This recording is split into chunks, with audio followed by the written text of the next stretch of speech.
जय हिंद बच्चों, कैसे हैं आप सब लोग। आशा करते हैं आप लोग बढ़िया होंगे और आपकी तैयारी ज़बरदस्त चल रही होगी। तो आपकी तैयारी के संदर्भ में ही हम आप लोग के लिए लेकर के आए हैं class 12th English poetry session का दूसरा chapter song of myself. Song of my self के जितने भी इंपॉर्टेंट प्रश्न हैं जो आज तक एग्जाम में पूछे गए हैं या आने वाले परीक्षा में पूछे जाएंगे, उन सभी प्रश्नों को लेकर के आए हैं। तो चलिए बिना देरी किए शुरू करते हैं। तो क्लास शुरू करने से पहले जो भी विद्यार्थी हमारे चैनल पर नए होंगे, हमारे चैनल को सब्सक्राइब करें और ज़्यादा से ज़्यादा अपने दोस्तों के पास शेयर करें ताकि उनकी भी तैयारी बढ़िया हो जाए। तो चलिए दोस्तों शुरू करते हैं। जैसा कि यहाँ पर लिखा हुआ है chapter 2 song of my self top 20 questions. ठीक है, 20 प्रश्न है बाबू। आज के सेशन में हम लोग 20 प्रश्न को कवर करेंगे सॉन्ग ऑफ माई सेल्फ का 20 क्वेश्चंस। चलिए शुरू करते हैं। सबसे पहले जान लीजिए song of myself. Song of my self का हिंदी होता है खुद के लिए गीत या स्वयं के लिए गीत। खुद के लिए गीत या स्वयं के लिए गीत। जैसा कि इस पाठ के जो लेखक हैं वॉल्ट विटमैन, वो एकांत में रहना पसंद करते हैं। तो ये अपने आप में जब एकांत में रहते हैं तो खुद के लिए गुनगुनाते हैं, खुद के लिए गाते हैं। तो ये इसका कहने का मतलब है खुद के लिए गीत। ठीक है, चलिए सबसे पहला प्रश्न शुरू करते हैं। Song of myself is the type of. Song of myself is the type of. Song of my self क्या है? ओड है, लिरिक है, सोनेट है या इनमें से कोई नहीं? तो आप लोग जरूर कमेंट बॉक्स में आंसर दीजिएगा कि इसका क्या आंसर होगा। ठीक है, तो song of myself is the type of ode, lyric, sonnet. तो क्या है बाबू? लिरिक है। क्या है? लिरिक। सबसे पहले समझिए लिरिक का मतलब क्या होता है। लिरिक का मतलब होता है धुन। क्या होता है? धुन।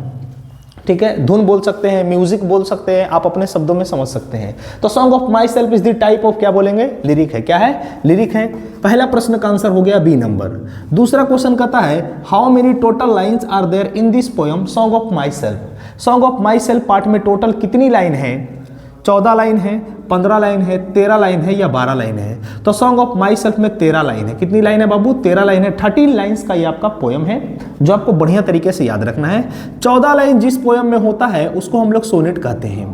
क्या कहते हैं बाबू? Sonnet. 14 lines poem are called sonnet. 14 line की पंक्ति की कविता को हम लोग सोनेट कहते हैं। और आपका बुक में एक ही पार्ट सोनेट है बाबू और उस पार्ट का नाम है द सोल्जर। क्या नाम है? The soldier. The soldier is the type of sonnet. क्योंकि द सोल्जर पार्ट में 14 लाइन है। कितनी लाइन है? 14 लाइन है। और 14 लाइन का जो फर्स्ट स्टेंजा है, वो 8 लाइन का है और जो सेकेंड स्टेंजा है वो 6 लाइन का है। तो 8 और 6 कितना हो गया बाबू? 14। तो ये 14 लाइन की पंक्ति है, वो पार्ट कौन सा है? The sonnet. क्या है? The sonnet. ठीक है, तो दूसरा का आंसर क्या हो गया? सी 13। अगर एक लाइन इसमें और रहती 14 लाइन तो ये हमारा सोनेट होता है। ठीक है, ऐसा सोनेट कौन सा पार्ट है? The soldier. याद रखना है बाबू।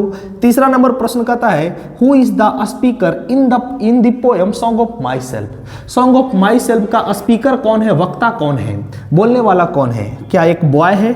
गलत, एक लड़का थोड़ी है, एक गर्ल है। या द पोएट हिमसेल्फ। तो क्या है? द पोएट हिमसेल्फ, क्योंकि इस पार्ट का स्पीकर पोएट खुद है। पोएट खुद है। ठीक है, द पोएट हिमसेल्फ होगा इसका आंसर, यानी तीसरा का सी नंबर आंसर करेक्ट होगा। चौथा प्रश्न कहता है Walt Whitman was A and dash poet. यानी वॉल्ट विटमैन कहाँ के पोएट हैं? अमेरिका के हैं, इंडिया के हैं, ब्रिटिश है या इनमें से कोई नहीं? तो वॉल्ट विटमैन अमेरिकन पोएट है। कहाँ के पोएट है? अमेरिकन पोएट है। याद रखना है वॉल्ट विटमैन कहाँ के पोएट है? American poet. 5वां नंबर प्रश्न कहता है who road lips of grass and drum taps. किसने लिप्स ऑफ ग्रास को लिखा और ड्रम टैप्स को लिखा? ऑप्शन है जॉन डन, दूसरा है जॉन किट्स, तीसरा है W.H. ऑर्डन और चौथा है वॉल्ट विटमैन। Walt Whitman. तो जैसा कि ये पार्ट हम लोग पढ़ रहे हैं सॉन्ग ऑफ माई सेल्फ, और सॉन्ग ऑफ माई सेल्फ के लेखक कौन है? Walt Whitman. तो इसके लेखक भी कौन है? Walt Whitman. Lips of grass और ड्रम टैप्स। याद रखना बाबू, लिप्स ऑफ ग्रास और ड्रम टैप्स ये दोनों किसने लिखा? वॉल्ट विटमैन ने लिखा। और लिप्स ऑफ ग्रास का प्रकाशन 1855 में हुआ बाबू। Which year publish leaves of grass in 1855। 1855 में इसका प्रकाशन हुआ है। और ड्रम टैप्स का प्रकाशन 1866 में हुआ है। 1866 में हुआ। ठीक है, बढ़िया तरीके से याद रखना है बाबू। तो 5वां का आंसर क्या हो जाएगा? डी नंबर ऑप्शन सही हो जाएगा। 6ठा नंबर क्वेश्चन कहता है in this poem the poet as of. यानी इस पोयम में लेखक की आयु है कितनी है बाबू?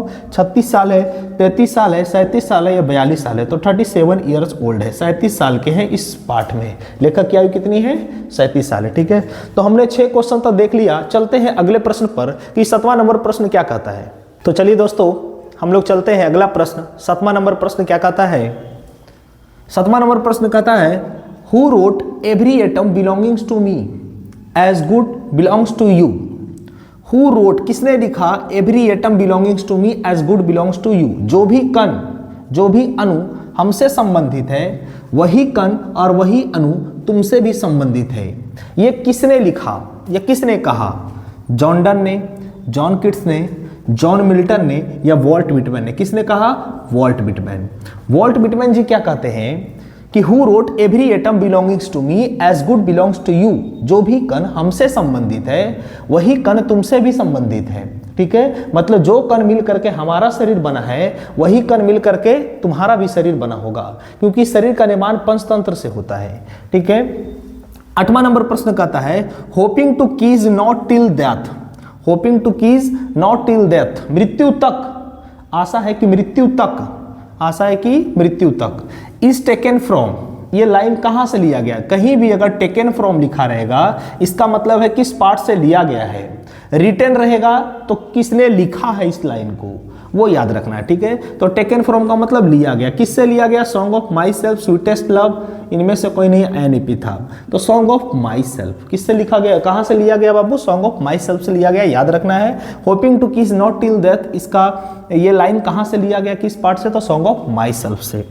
9वां नंबर प्रश्न कहता है Walt Whitman known as dash poet. Walt Whitman कैसे पोएट के रूप में जाने जाते हैं? Nature poet, war poet, people poet या लव पोएट? तो वॉल्ट विटमैन को हम लोग पीपुल पोएट कहते हैं। कौन सा पोएट? People poet. तो नेचर पोएट कौन है? तो नेचर पोएट आप याद रखिए, नेचर पोएट कहा गया है W.H. ऑडन को। किसे कहा गया है? W.H. ऑडन को, जो अगला पार्ट में हम लोग पढ़ेंगे, now the leaves are falling fast में।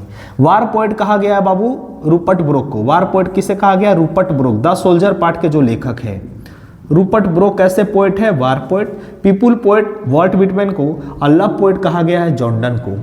किसे कहा गया है? John Donne. जॉन डन आपके कैसे पोएट है? लव पोएट है। कैसे पोएट है? लव पोएट, याद रखना है। ठीक है, 10वां नंबर प्रश्न कहता है Walt Whitman worked as a volunteer nurse in. यानी वॉल्ट विटमैन काम किए हैं वॉलंटियर नर्स के रूप में। कहाँ किए हैं काम? किस वॉर में काम किए? सिविल वॉर, गृह युद्ध, फर्स्ट वर्ल्ड वॉर या सेकेंड वर्ल्ड वॉर या इनमें से कोई नहीं? तो सिविल वॉर में, गृह युद्ध में। गृह युद्ध में ये वॉलंटियर नर्स के रूप में भी काम किए थे, वॉलंटियर नर्स के रूप में। ठीक है, 11वां नंबर प्रश्न कहता है and what I assume you shall assume is taken from. देखिए यहाँ लिखा है टेकन फ्रॉम, मतलब लिया गया है। ये जो लाइन है what I assume you shall assume, जो मैं मानता हूँ वही तुम भी मानते होगे, ये लाइन किस पार्ट से लिया गया है? स्वीटेस्ट लव से लिया गया है, now the leaves are falling fast से लिया गया है, ओड टू ऑटम से या सॉन्ग ऑफ माई सेल्फ से? तो हम लोग कौन सा पार्ट पढ़ रहे हैं? Song of myself. Song of my self से लिया गया। ठीक है, 12वां नंबर प्रश्न कहता है which year published lips of grass. Lips of grass का प्रकाशन किस वर्ष हुआ? 1866 में हुआ, और 1966 में, 1855 या 1955 में? तो 1855 में लिप्स ऑफ ग्रास पब्लिश्ड हुआ 1855 में। एक और पुस्तक थी ड्रम टैप्स, पिछले स्लाइड में हमने बताया था ड्रम टैप्स का प्रकाशन कब हुआ? 1866 में। 1866 में, याद रखना है। ठीक है, तो हमने 12 प्रश्नों तक देख लिया। चलते हैं 13वां नंबर प्रश्न क्या कहता है। तो चलिए दोस्तों हम लोग चलते हैं अगला प्रश्न पे।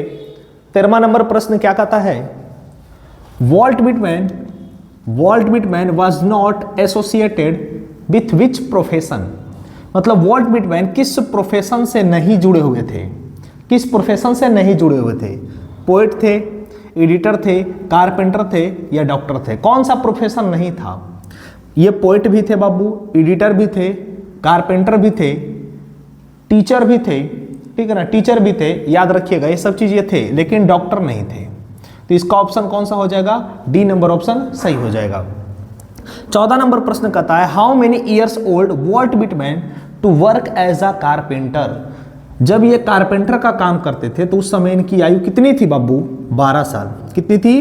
12 साल थी, याद रखिएगा। 12 साल के जब ये थे तो कारपेंटर का काम करते थे, मतलब बढ़ई का काम करते थे, बढ़ई का काम करते थे। ठीक है, 15 नंबर प्रश्न कहता है in this poem song of my self starting line is. ये जो पोयम है सॉन्ग ऑफ माई सेल्फ, इसका स्टार्टिंग लाइन क्या है? स्टार्टिंग लाइन क्या है? ऑप्शन है बाबू सॉन्ग ऑफ माई सेल्फ, ये है स्टार्टिंग लाइन, या सिंग माई सेल्फ, या आई सेलिब्रेट माई सेल्फ, या इनमें से कोई नहीं। तो आई celebrate myself, I celebrate my self. ये जो सॉन्ग ऑफ माई सेल्फ है, इस पार्ट की शुरुआत आई सेलिब्रेट माई सेल्फ से होती है।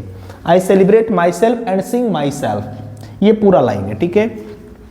16 नंबर प्रश्न कहता है in this poem my self the pronoun of, यानी ये जो पोयम है सॉन्ग ऑफ माई सेल्फ, इसमें ये माई सेल्फ कौन सा प्रोनाउन है? कौन सा प्रोनाउन है? इम्फैथिक प्रोनाउन है, रिफ्लेक्सिव प्रोनाउन है, पर्सनल प्रोनाउन है या रिलेटिव प्रोनाउन है? तो माई सेल्फ हमारा रिफ्लेक्सिव प्रोनाउन है। माई सेल्फ हमारा इम्फैथिक प्रोनाउन भी होता है, लेकिन अगर माई सेल्फ का प्रयोग ऑब्जेक्ट के स्थान पे हो रहा है तो ये हमारा रिफ्लेक्सिव होता है। अगर माई सेल्फ का प्रयोग सब्जेक्ट के तुरंत बाद हो रहा है तो ये हमारा इम्फैथिक होता है। ये कौन सा प्रोनाउन होता है? फिर इम्फैथिक प्रोनाउन होता है, ठीक है। याद रखना है, चीजों को बढ़िया से समझनी है। तो 16 का क्या हो जाएगा? रिफ्लेक्सिव, क्योंकि song of myself part का नाम देखें तो माई सेल्फ का प्रयोग अंत में हो रहा है, तो जब ऑब्जेक्ट के स्थान पर होता है तो रिफ्लेक्सिव होता है। अगर आई के बाद माई सेल्फ होता तो हमारा इम्फैथिक होता। चलिए 17वां प्रश्न की ओर चलते हैं। 17वां नंबर प्रश्न क्या कहता है? In this poem I celebrate myself, in this poem I celebrate myself, I stand for, मतलब song of myself part की जो लाइन है आई सेलिब्रेट माई सेल्फ, इसमें जो ये आई है वो किसके लिए आया है? आई क्या एक लड़का के लिए आया है, एक लड़की के लिए आया है या पोएट के लिए आया? किसके लिए आया है? पोएट के लिए, क्योंकि आई सेलिब्रेट माई सेल्फ का मतलब होता है मैं खुद में उत्साह मनाता हूं, खुशियां मनाता हूं। तो आई यहां पर कौन है? खुशियां कौन मना रहे हैं? तो लेखक मना रहे हैं, द पोएट मना रहे हैं। कौन मना रहे हैं? द पोएट, यानी कवि मना रहे हैं, ठीक है। याद रखना है Babbu.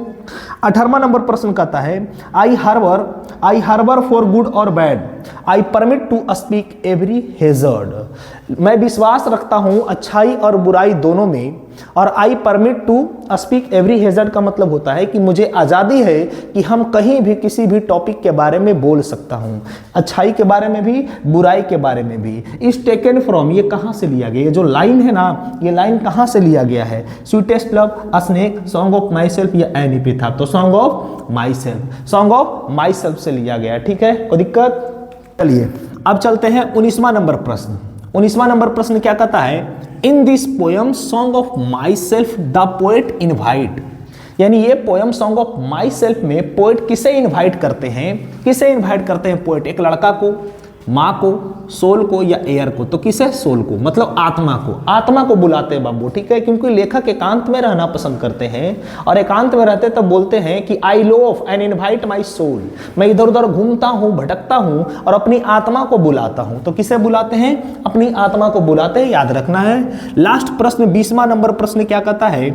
Song of myself is written by, song of myself is written by Walt Whitman, Walter de la Mare, Rupert Brooke या जॉन डन? तो Walt Whitman. Song of myself किसने लिखा? Walt Whitman. और Walt Whitman कैसे poet है? आप लोग comment box में जरूर आंसर दीजिए। बाकी वाल्टर डी ला मारे आपके चिल्ड्रन पोएट हैं।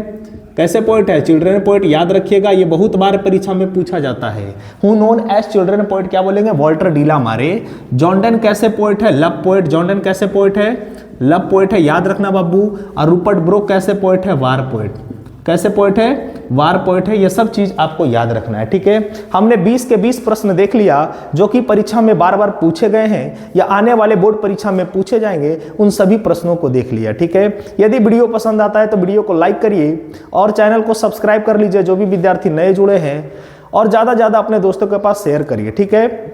बाकी कल के वीडियो में हम लेकर के आएंगे chapter 3 now the lips are falling fast का ऑब्जेक्टिव प्रश्न, जो कि धमाकेदार होने वाला है, ठीक है। तो जो भी विद्यार्थी अभी तक पोएट्री सेशन का इंपॉर्टेंट ऑब्जेक्टिव प्रश्न, पूरे पोएट्री सेशन का इंपॉर्टेंट ऑब्जेक्टिव प्रश्न नहीं देखे हैं तो वो लोग जरूर जाकर के देख ले। इस वीडियो के डिस्क्रिप्शन में उस वीडियो का लिंक पिन कर दिया गया है, तो आप सभी लोग जाकर के देख लीजिए।